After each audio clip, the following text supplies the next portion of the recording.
Programang ito ay rated SPG. Striktong patnubay at gabay ng magulang ang kailangan. Maaaring may masiselang tema, lengguwahe, karahasan, sexual, horror o droga na hindi angkop sa mga bata. Mga kapamilya, matatanggap kaya ni Ramon sa oras na malaman niyang kay Mocha nga ang mga dugong kanyang nakita? Matapos ngang sabihin ni Don Julio na kinakailangan na nilang umalis at lumipat ng bagong matitirhan ay hindi pa rin nga mapanatag si Ramon. Kaya naman agad niyang inutos kay Severino na utusan ang kanilang mga tauhan upang alamin kung kaninong dugo ba ang kanilang nakita. Dagdag pa ni Ramon na sa oras na malaman niyang kay Monique yun ay siguradong pagbabayarin niya umano ang lalaking tumangay dito na siyang ang kanyang tunay na anak na si Tanggol.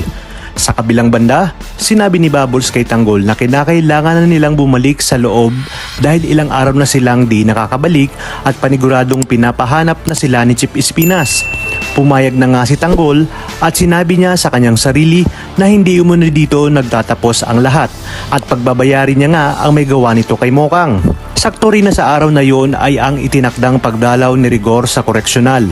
Sa pagdating ni Bubbles at Tanggol ay sumalubong sa kanila si Balatukan. Agad na sinabi ni Maca Santos na diretso sa Bartolina si Tanggol dahil yun ang pinag-uutos ni Chip Espinas. Maya-maya pa ay nalaman na rin ni Chip Espinas na nakabalik na sina Tanggol at Bubbles. Pinuntahan ni Espinas si Tanggol at galit na tinanong kung bakit hindi sila agad nakabalik. To the rescue naman si Bubbles at ipinaliwanag na tinakasan nila ang mga parak na humahabol sa kanila hanggang sa makarating nga sila sa isang isla. Ngunit hindi na sinabi ni Bubbles na dumalaw sila sa pamilya ni Tanggol at ang kanilang huling naging bakbakan.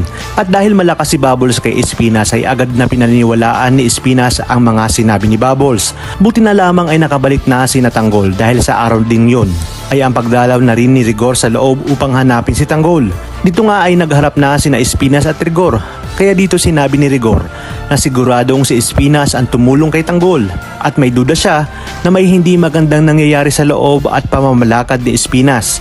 Hindi naman nagpatalo si Espinas at matapang na sinagot si Rigor dahil malakas ang kanyang loob na itanggi ang paratang nito lalo pat nakabalik na si Tanggol sa loob. Dito nga ay mapapahiya si Rigor ngunit hindi pa rin siya titigil dahil gagawin niya umano ang lahat upang alamin ang totoo. Kaya naman mga kapamilya, tutok lang dahil marami pa tayong dapat abangan dito lang sa pambansang teleserye ng Sambayanan, ang FPJ's Batang Quiapo.